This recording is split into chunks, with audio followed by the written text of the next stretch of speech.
नमस्कार, लाख टके की बात में आप सभी का बहुत स्वागत है। आपके साथ मैं हूं नलिनी पांडे। नमस्कार, मैं हूं आपके साथ में मनदीप। लाख टके की बात में आज बात करेंगे मिल्कीपुर में वोटिंग बम्पर की। कांटे की टक्कर है, कौन मारेगा बाजी, किसकी मुश्किल डगर, अब नतीजों पर नजर। इसके अलावा बात करेंगे उत्तराखंड में यूसीसी के तहत रजिस्टर हुए पहले लिव इन रिलेशनशिप की। पहला live in relation UCC, no confusion की। इसके साथ ही बात करेंगे लोकसभा में पीएम मोदी का विपक्ष पर वार, निशाने पर परिवार। ऐसी तमाम खबरें होंगी, तो चलिए आपको खबरें दिखाते हैं विस्तार से।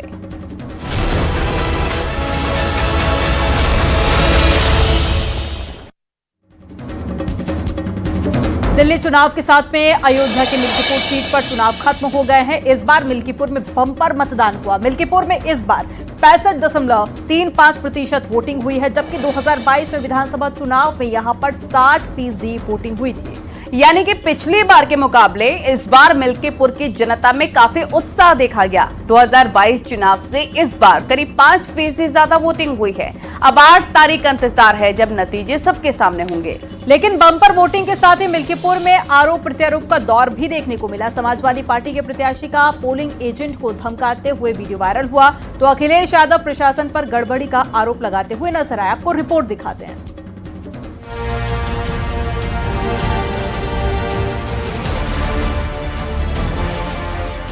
मिल्कीपुर के रण में जब नेताओं की किस्मत का फैसला करने के लिए जनता उतरी, तो सियासी संग्राम और तेज हो गया। विपक्ष वोट रोकने का आरोप लगाने लगा और प्रत्याशी पोलिंग एजेंट को धमकाने लगे। घाटमपुर मतदान केंद्र पर सपा प्रत्याशी अजीत प्रसाद का बीजेपी पोलिंग एजेंट को धमकी देने का वीडियो वायरल हुआ। तुम्हें दिक्कत है, मत करो, ठीक? ये पूरा अपने औकात तुम भूल गया बाटे, हमारा औकात क्या हुआ? 5 सेकंड के अंदर ठीक हो जाओ। आराम से रहो। हाथ मत लगाओ, ये लगाओ, हाथ क्यों दिखा रहे हो? ये जाए ना यार, हाथ क्यों दिखा रहे हो? एक और प्रत्याशी का ये वीडियो सामने आया, तो दूसरी ओर खुद सपा अध्यक्ष प्रशासन पर आरोप लगाते नजर आए। एक फोटो शेयर करते हुए आरोप लगाया कि प्रशासन लोगों के आधार कार्ड चेक कर रहा है, जिसे एसएसपी ने निराधार बताया। ये बहुत स्पष्ट रूप से बताना चाहेंगे, पुलिस के द्वारा किसी भी बूथ पे किसी भी मतदाता का आई कार्ड चेक नहीं किया जा रहा है।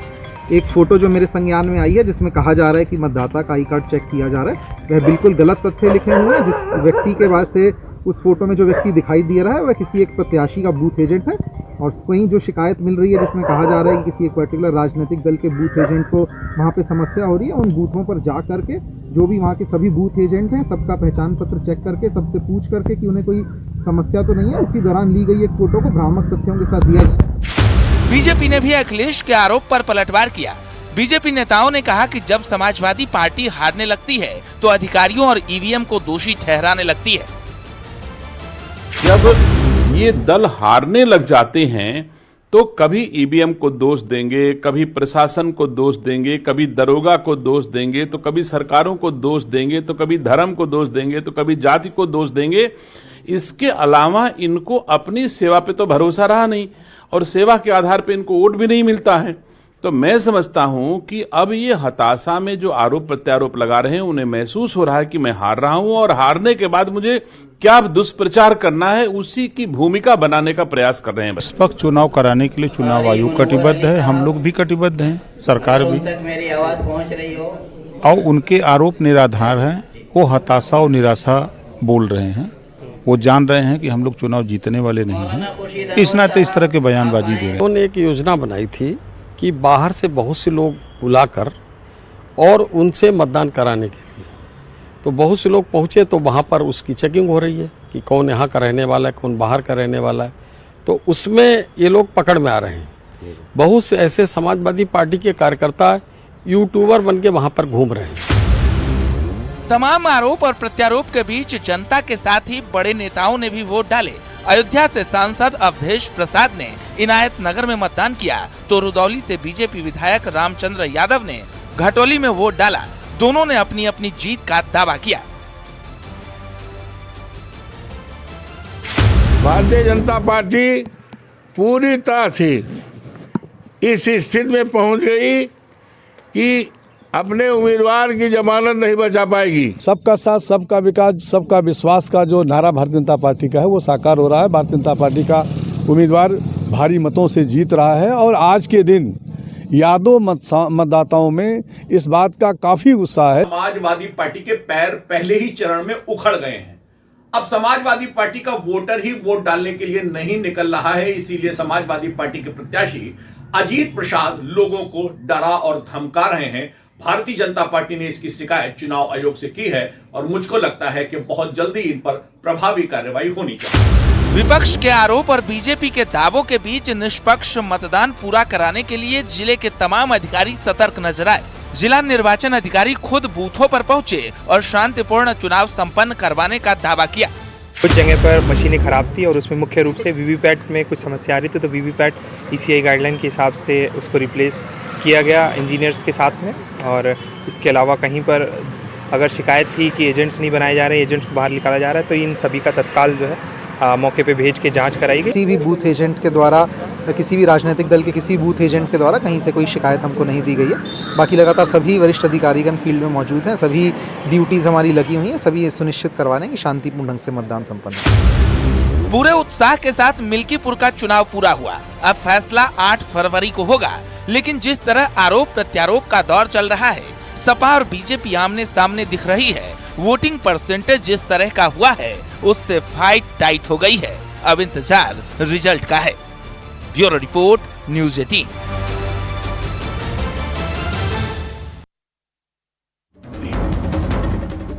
और उत्तराखंड में यूसीसी पोर्टल पर लिव इन रिलेशनशिप का पहला रजिस्ट्रेशन किया गया है। एक जोड़े ने यानी एक कपल ने यूसीसी पोर्टल पर यह रजिस्टर्ड करवाया है। बताया जा रहा है कि वो देहरादून के रहने वाले हैं। लेकिन यूसीसी में लिव इन रजिस्ट्रेशन के लिए 16 पेज का फॉर्म भरना है, जिसको लेकर कुछ परेशानियां भी हैं और कुछ भ्रम भी है।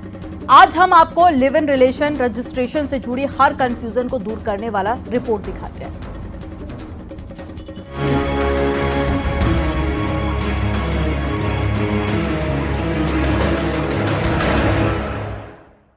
उत्तराखंड में समान नागरिक संहिता लागू होने के बाद लिव इन रिलेशनशिप को कानूनी मान्यता मिल गई और पहला रजिस्ट्रेशन भी हो गया और 2 अन्य एप्लीकेशन की जांच चल रही है।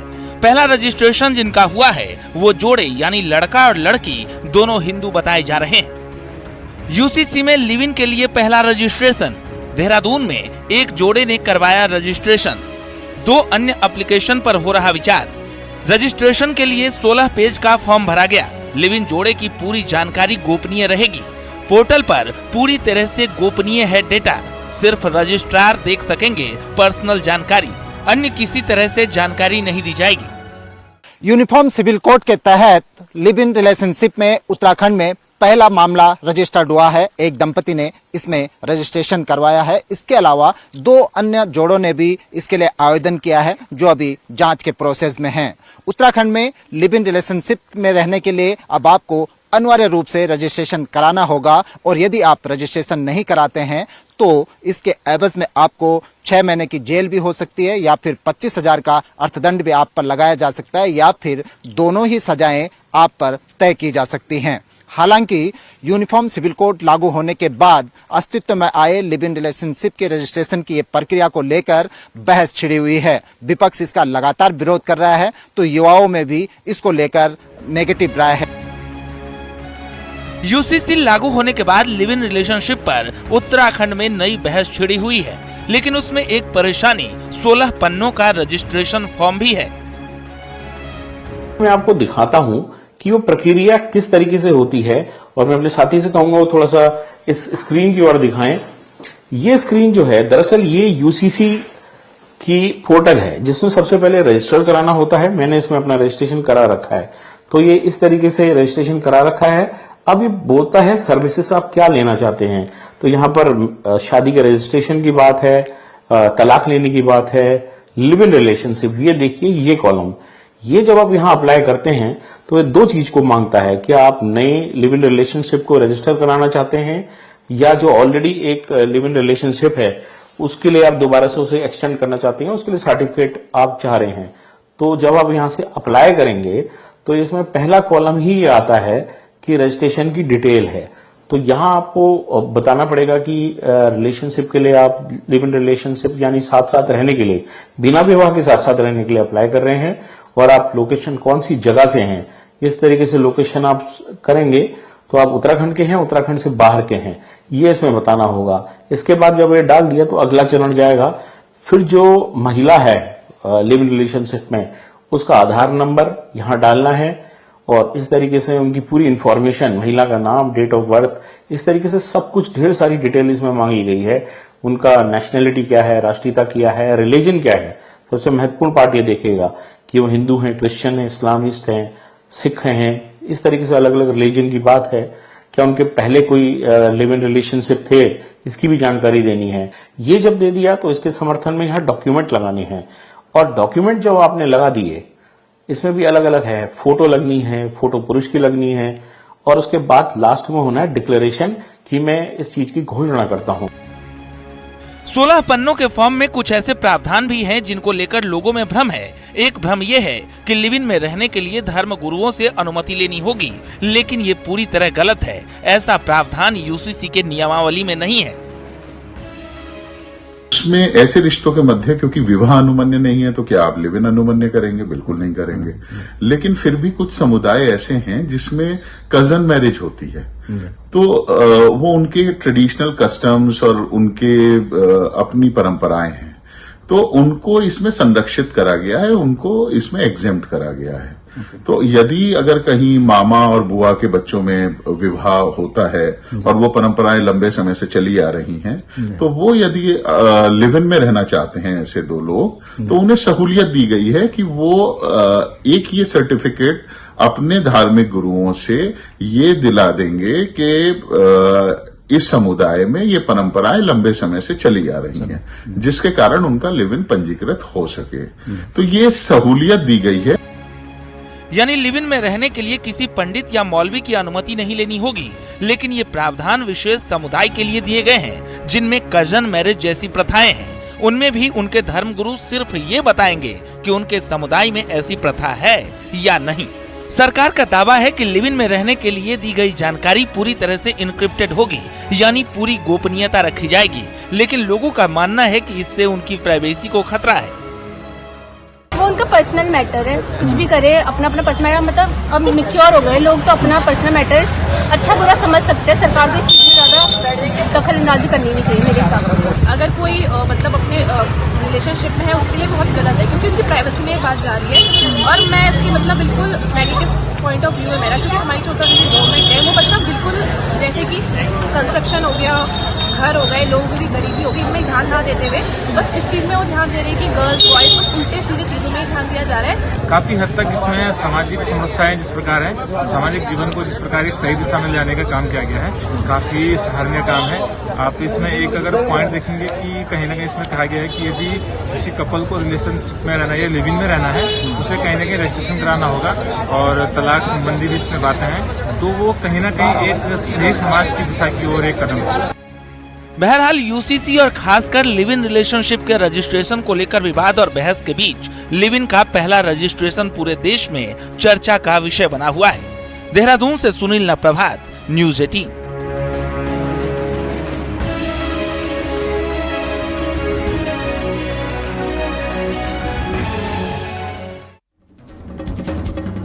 पीएम मोदी मंगलवार को राष्ट्रपति के अभिभाषण पर धन्यवाद प्रस्ताव के समर्थन में भाषण पीएम ने दिया। बिना गांधी परिवार का नाम लिए उन्होंने जमकर हमला बोला। पीएम मोदी ने परिवारवाद को लेकर भी बोला। उन्होंने कहा कि क्या कभी किसी SC/ST परिवार के 3 लोग एक साथ संसद में रखे हैं, जिसके बाद सदन शोर से गूंज उठा।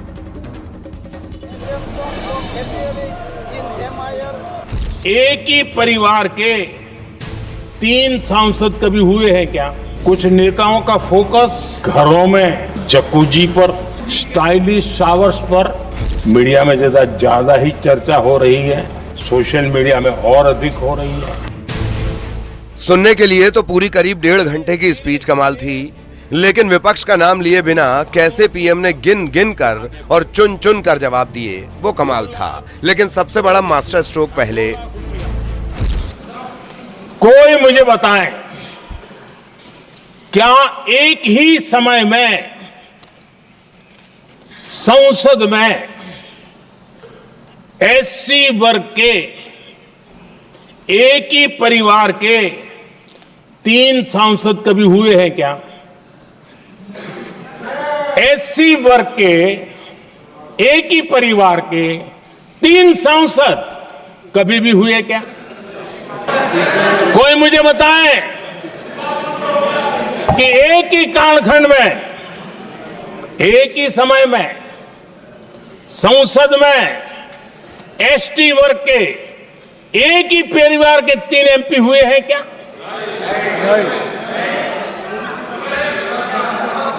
आदरणीय अध्यक्ष जी, कुछ लोगों की वाणी और व्यवहार में कितना फर्क होता है, मेरे एक सवाल के जवाब में मिला। राहुल गांधी के जातिगत जनगणना वाले मुद्दे पर यह पीएम का जवाब था। पीएम के जवाब में ऐसा लग रहा था इस बार सब रस मिले हुए हैं। और कुछ लोगों को लगता है जब तक फॉरेन पॉलिसी नहीं बोलते तब तक वो मैच्योर नहीं लगते, इसलिए उनको लगता है फॉरेन पॉलिसी तो बोलना चाहिए फिर भले ही देश का नुकसान हो जाए। तो मैं ऐसे लोगों को कहूंगा, एक किताब जरूर पढ़े। हो सकता है उनको बहुत फिर कहां क्या बोलना उतनी समझ हो जाएगी। वो किताब का नाम है JFK's फॉरगॉटन क्राइसिस। राष्ट्रपति के भाषण को बोरिंग बताने वाले बयान पर पीएम ने कहा कि जो झोपड़ियों में फोटो सेशन कराते हैं उन्हें गरीबों की बात बोरिंग लगेगी ही। इतना ही नहीं, उन्होंने कहा कि कुछ नेताओं का फोकस घरों में जकूजी पर, स्टाइलिश शॉवर्स पर है, लेकिन हमारा फोकस हर घर जल पहुंचाने पर। जिन लोगों का आज जातिवाद में मलाई दिखती है, उनको उस समय ओबीसी समाज की याद नहीं आई। ये हम हैं जिन्होंने ओबीसी समाज को संवैधानिक दर्जा दिया। पिछड़ा वर्ग आयोग आज संवैधानिक। सबसे ज्यादा शोर तब मचा जब जातीय जनगणना की मांग को लेकर पीएम मोदी ने पूछ लिया कि क्या कभी किसी SC/ST परिवार के 3 लोग एक साथ संसद में रहे। इस तंज पर सबसे ज्यादा तालियां बजीं। दिल्ली में आपको कई स्थान ऐसे मिलेंगे जहां कुछ परिवारों ने अपने म्यूजियम बना करके रखे हुए हैं। हमने पीएम म्यूजियम बनाया और देश के पहले से लेकर के मेरे पूर्व तक के सभी प्रधानमंत्रियों के जीवन को और उनके कार्य को उस पीएम म्यूजियम बनाया गया है। कोई मुझे बताएं। संविधान बचाने के राहुल गांधी के दावे की हवा निकालते हुए प्रधानमंत्री ने कहा कि कुछ लोग सिर्फ परिवार के लिए म्यूजियम बनाने के काम में लगे रहे। उनकी सरकार ने पीएम म्यूजियम बनाकर सभी प्रधानमंत्रियों को जगह देने का काम किया है। पीएम म्यूजियम में गांधी परिवार के किसी सदस्य के न जाने पर भी उन्होंने कटाक्ष किया। कुल मिलाकर हर बार की तरह इस बार भी मोदी ने न सिर्फ महफिल लूटी बल्कि अपने चिर परिचित अंदाज में राहुल गांधी समेत पूरे विपक्ष को करारा जवाब दिया। Bureau report, news 18। एक ही परिवार के 3 एमपी हुए हैं क्या? उत्तराखंड निकाय चुनाव में कांग्रेस हार का कारण खोज रही है। हाईकमान को रिपोर्ट भेजने की बात हो रही है, पर कांग्रेस का इतना बुरा हाल क्यों है, ये बात कांग्रेस के सबसे सीनियर नेता हरीश रावत ने पार्टी को बताई है। हरीश रावत ने इसका ठीकरा संगठन पर फोड़ा है और उनके मुताबिक बंद कमरों में बात करने से कुछ नहीं होगा, क्योंकि संगठन वोटर को बूथ तक नहीं ला पा रहा है। ये सबसे बड़ी कमजोरी है। आपको रिपोर्ट दिखाते हैं।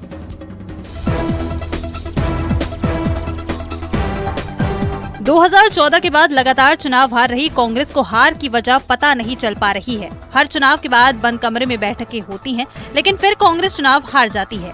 ऐसी ही बड़ी हार निकाय चुनाव में नगर निगमों में हुई। 11 में से कांग्रेस एक भी नगर निगम नहीं जीती। तो देहरादून में कांग्रेस के उम्मीदवार वीरेंद्र पोखरियाल 1 लाख से ज्यादा वोट के अंतर से हारे। बुधवार को कांग्रेस प्रदेश अध्यक्ष करण महारा मिलना तो जीते हुए पार्षदों से चाहते थे, लेकिन बंद कमरे में खबर है कि बाट टिकट बेचने से लेकर देहरादून में पार्टी के बुरे हाल पर भी हुई। कांग्रेस प्रदेश अध्यक्ष करण महारा ने कहा कि जो कुछ चुनाव में हुआ वो सब हाईकमान को बताएंगे। मैंने जो कुछ मैं दूरभाष से लोगों से चीजें ले सकता था ली हैं, मैंने कई कैंडिडेट से लिखित में भी चीज़ें मांगी हैं और मैंने जो कुछ मेरे पास उपलब्ध था मैंने वो दिल्ली पहुंचाया है और देखते हैं हाईकमान क्या निर्णय लेता है। कांग्रेस का उत्तराखंड में हाल पहले से खराब है, तो मई में प्रदेश अध्यक्ष करण महारा का भी 3 साल का कार्यकाल पूरा हो जाएगा।